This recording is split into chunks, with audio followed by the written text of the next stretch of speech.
Assalamualaikum student, this is Sir Faisal Kaisar from SSAT Degree College.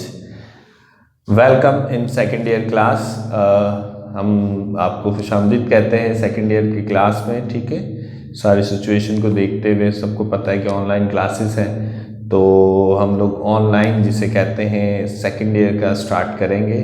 तो आज हम जो फर्स्ट क्लास है हमारी जो है वो कोर्स से रिव्यू है। ठीक है, कोर्स रिव्यू में आपको करवाऊँगा कि सेकेंड ईयर का जो कोर्स है उसमें हमने क्या पढ़ना है। ठीक है, और इसका पेपर पैटर्न क्या है। पेपर पैटर्न तो ऑलमोस्ट सेम है जैसे फर्स्ट ईयर की तरह था। ठीक है, थोड़ा सा चेंज है सेक्शन सी में, और बाकी ये है कि जो टॉपिक्स हैं वो हम आपसे जिसे कहते हैं वो डिस्कस करेंगे। ठीक है, अच्छा, कुछ ख़ास बातें जैसे फर्स्ट ईयर में जाहिर सी बात है आपको बेसिक्स सिखाई गई थी। बेसिक्स सिखाए थे कि भाई आपके पास डेबिट क्रेडिट क्या होता है, assets, expense, liability, revenue, capital, इन सब की क्या पढ़ाई गई थी, डिटेल पढ़ाई गई थी, और इनका यूज़ कैसे करना था। ठीक है, लाइक इसको इंक्रीज़ और डिक्रीज़ कहाँ पे होना है। ठीक है, ये सब जिसे कहते हैं फर्स्ट ईयर की अकाउंटिंग में आपको सिखाई गई थी, पढ़ाई गई थी। ठीक है, अच्छा, सेकेंड ईयर की अकाउंटिंग में ये चीज़ें नहीं आएंगी। मतलब ये चीज़ें आने से मतलब इंक्रीज़ डिक्रीज़ ये वाली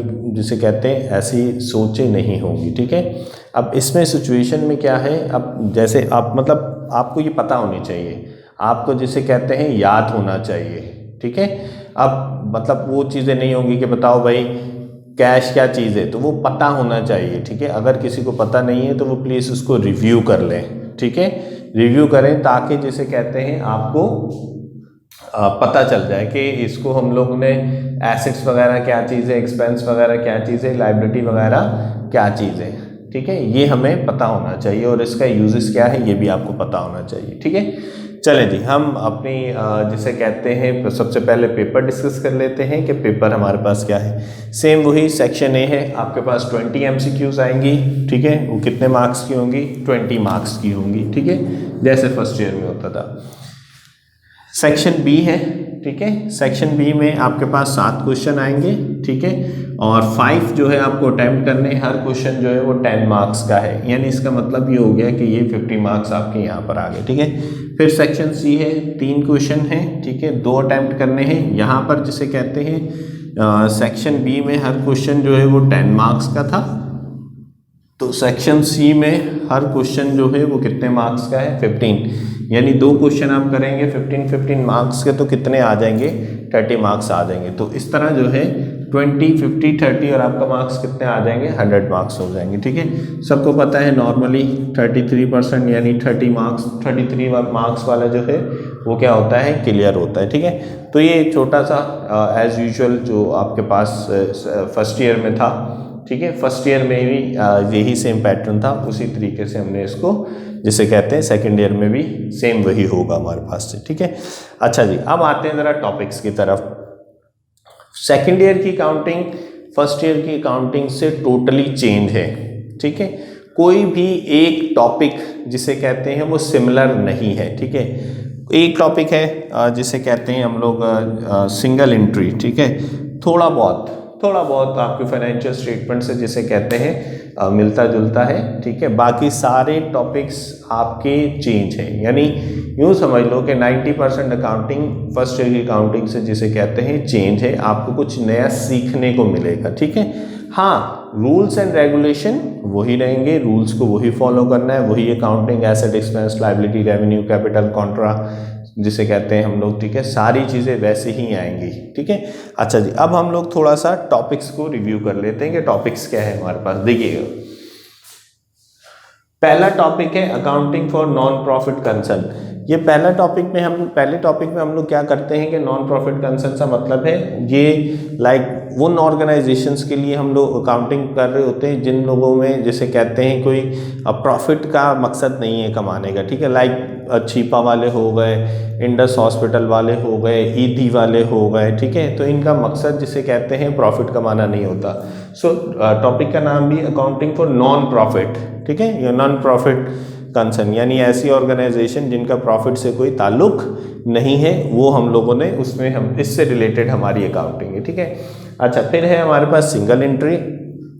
अच्छा, सिंगल एंट्री क्या है? जो छोटे मोटे बिजनेस होते हैं, ठीक है, ये उन जगहों पे यूज़ होता है, ठीक है। बड़े बिजनेस वाले सिंगल एंट्री को नहीं यूज़ करते, ठीक है। इसकी डिटेल जब हम चैप्टर शुरू करेंगे तो और इसकी डिटेल बताऊंगा। सिंगल एंट्री नॉर्मली हमारे पास जिसे कहते हैं बड़े लेवल के ऊपर यूज़ नहीं होती, ठीक है। फाइनेंशियल स्टेटमेंट की ही तरह है, ये इंडिविजुअल बिजनेस जिसे कहते हैं वो शख्स इसे यूज़ कर रहे होते हैं, ठीक है। अच्छा जी, डेप्रिसिएशन फर्स्ट ईयर में सब सिर्फ आपने इसका नाम सुना था, वर्ड सुना था डेप्रिसिएशन।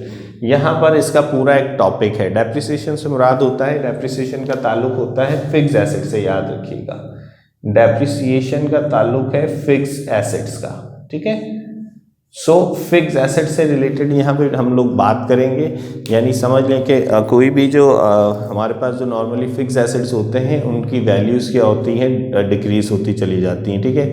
हम लोग जिसे कहते हैं कोई भी इक्विपमेंट ख़रीद लें, कोई भी हम लोग जिसे कहते हैं कोई मशीन ख़रीद लें, ठीक है ना, तो उसकी वैल्यू क्या होती है, डिक्रीज। आज अगर आपने 50 लाख की ख़रीदी है तो 10 साल के बाद वो क्या होगी, जाहिर सी बात है उसकी वैल्यू डिक्रीज हो जाएगी।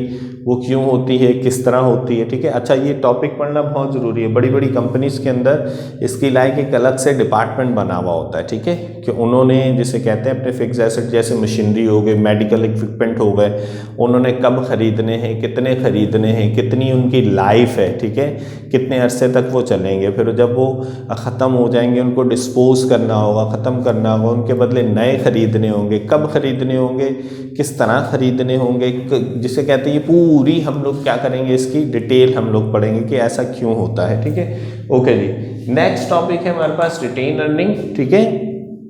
रिटेन अर्निंग में क्या होता है कि कंपनी के पास जो भी प्रॉफिट वगैरह होता है या लॉस वगैरह होता है वो अपने पास एक पर्टिकुलर अकाउंट्स में जिसे कहते हैं वो जमा करते रहते हैं, उसको हम लोग रिटेन अर्निंग कहते हैं।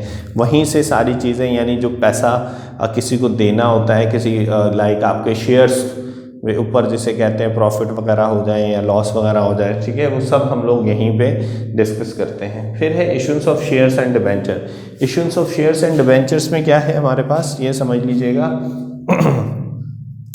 शेयर्स किसे कहते हैं, शेयर्स हम लोग कहते हैं जैसे कोई कंपनी है, लाइक पीआईए समझ लें, पीआईए कंपनी है, तो पीआईए की कंपनी जिसे कहते हैं वो अपने शेयर्स जिसे कहते हैं इशूज़ करती है, यानी पब्लिक को ये कहा जाता है कि भाई हमारी कंपनी में आप आएँ और हमारी कंपनी में आकर जिसे कहते हैं आप शेयर्स खरीदें। वो पीआईए भी हो सकती है और जिसे कहते हैं कराची इलेक्ट्रिक एएससी भी हो सकती है।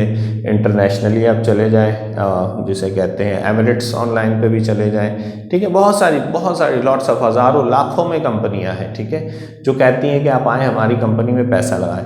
लेकिन सवाल ये पैदा होता है कि हम उनकी कंपनी में क्यों पैसा लगाएं। फ़र्ज़ करें मेरे पास 1 लाख रुपया है, ठीक है, तो मेरे पास जब 1 लाख रुपया है तो भाई मैं कंपनी में क्यों पैसा लगाऊँ, ठीक है। मैं कंपनी में इसलिए पैसा लगाना चाह रहा हूँ कि मुझे वहाँ से कोई प्रॉफिट मिल जाए। फ़र्ज़ करें कि मैंने कहा कि मेरे पास 1 लाख रुपया है, ठीक है, तो 1 लाख रुपए में इन्होंने कहा कि भाई 10,000 का एक शेयर है।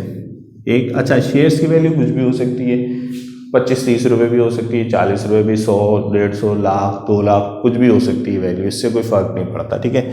मैंने सपोज कर लिया कि पीआईए के एक शेयर्स की वैल्यू कितनी है, 10,000। तो जाहिर सी बात है मैं जब उनसे 10 शेयर्स खरीदूंगा तो इसका मतलब ये है कि मैंने उनको कितना दे दिया, 1 लाख रुपया दे दिया। अब मुझे क्या मिलेगा, पीआई वालों ने कहा कि भाई आपको हर शेयर्स के ऊपर जिसे कहते हैं 10% जिसे कहते हैं, हर शेयर्स के ऊपर 10% क्या देंगे हम लोग, मुनाफा देंगे।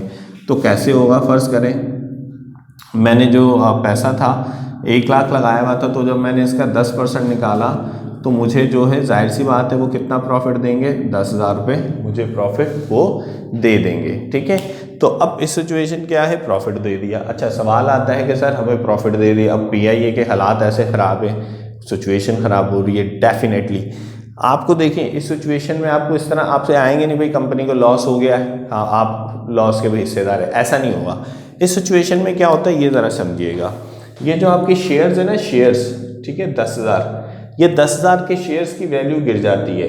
यानी फ़र्ज़ करें आपने एक शेयर्स ख़रीदा था 10,000 का, अब उस शेयर्स की वैल्यू कितनी हो गई है, 7,500, ठीक है, ये पॉसिबिलिटी है। तो उसकी वे अब आपके पास 2 ऑप्शन होते हैं। 2 ऑप्शन क्या होते हैं कि भाई या तो आप शेयर्स को बेच दो, ठीक है, या तो आप जिसे कहते हैं बेच दो या आप अपने पास रखो। उसमें भी दो सिचुएशन है। अब दो सिचुएशन है, आपके पास सही इन्फॉर्मेशन होनी चाहिए। क्या इन्फॉर्मेशन होनी चाहिए कि भाई आप चाह रहे हो ना बेचें 7,500, आपको किसी बंदे ने, किसी फ्रेंड ने कहा कि भाई ना बेचो, इसकी शेयर्स की वैल्यू बढ़ने वाली है, इसकी वैल्यू 7,500 से 9,500 रुपये हो जाएगी, तो आपकी बचत हो जाएगी। ठीक है, आपके पास इन्फॉर्मेशन गलत निकली, वो 7,500 के बजाय उसकी वैल्यू और कम हो गई, उसकी वैल्यू कितनी हो गई 6,500 रुपये। तो इशंस ऑफ शेयर्स के अंदर आपके पास सही इन्फॉर्मेशन होना चाहिए। ठीक है, डिबेंचर है, डिबेंचर्स में क्या करते हैं, यहाँ पर तो कंपनी जिसे कहते हैं हम लोग पैसा लगाते हैं। डिबेंचर का मतलब होता है कंपनी लोगों से पैसे उधार लेती है। ठीक है, उधार लेती है, यानी कंपनी के ऊपर लायबिलिटी हो जाती है आम पब्लिक के ऊपर। ठीक है, अच्छा जी, नेक्स्ट हम लोग देखिएगा पार्टनरशिप। पार्टनरशिप में क्या है, पार्टनरशिप फॉर्मेशन। पार्टनरशिप के 5 टॉपिक है हमारे पास। पार्टनरशिप फॉर्मेशन यानी कंपनी जब फॉर्म्ड होती है उसमें क्या कंडीशंस होती हैं, क्या रूल्स एंड रेगुलेशन होते हैं। ठीक है, पार्टनरशिप डिस्ट्रीब्यूशन ऑफ प्रॉफिट और लॉस। पार्टनरशिप्स के अंदर हमारे पास जिसे कहते हैं जो भी प्रॉफिट होता है या लॉस होता है वो हमें क्या करना होता है, डिस्ट्रीब्यूट करना होता है। पहला क्या है, फॉर्मेशन करना, पार्टनर्स मिलते हैं, फॉर्म्ड करते हैं बिजनेस को। दूसरा क्या है कि इसको क्या होता है, प्रॉफिट या लॉस होता है वो डिस्ट्रीब्यूट करते हैं। तीसरा क्या है, पार्टनरशिप डिसोल्यूशन या लिक्विडेशन। डिसोल्यूशन या लिक्विडेशन का मतलब होता है कि जब कंपनी खत्म हो जाती है, जब खत्म हो जाती है तब भी कुछ ना कुछ बचता है, हिसाब किताब होता है तब भी। ठीक है, वो क्या सिचुएशंस होती है वो हमें पढ़ाना है। पार्टनरशिप एडमिशन, जब कोई आपकी पार्टनरशिप में कोई दूसरा बंदा, तीसरा बंदा या चौथा बंदा क्या होना चाहता है, एडमिट होना चाहता है, तो उसके रूल्स क्या है, उसका प्रोसीजर क्या है, ये हम सीखेंगे। लास्ट क्या है, पार्टनरशिप रिटायरमेंट, यानी कोई बंदा रिटायर होना चाहता है या उसकी डेथ हो जाती है। ठीक है, तो तब उसकी पॉलिसीज क्या है। तो पार्टनरशिप के 5 टॉपिक्स हैं। ठीक है, तो अगर आप टोटल देखो तो टोटल हमें कितने टॉपिक्स हैं हमारे पास, 10, और ये 10 के 10 टॉपिक पढ़ने होते हैं। क्यों, क्योंकि 7 क्वेश्चन यहाँ है, 3 क्वेश्चन ये हैं, 10 के 10 जिसे कहते हैं क्वेश्चन पेपर्स में आते हैं। तो ये 10 के 10 हमें टॉपिक्स क्या होंगे, करना पड़ेंगे। ठीक है, सो हमारे पास ये पार्टनरशिप के टॉपिक और ये वाले टॉपिक थे। ठीक है क्लास, सो आज के लिए इतना ही था। आपको जिसे कहते हैं सेकेंड ईयर के टॉपिक्स मैंने रिव्यू करवा दिए हैं और मैंने आपको पेपर पैटर्न पढ़ा दिए। ठीक है, नेक्स्ट क्लास में इंशाल्लाह हम लोग पार्टनरशिप का स्टार्ट करेंगे। अल्लाह हाफिज़।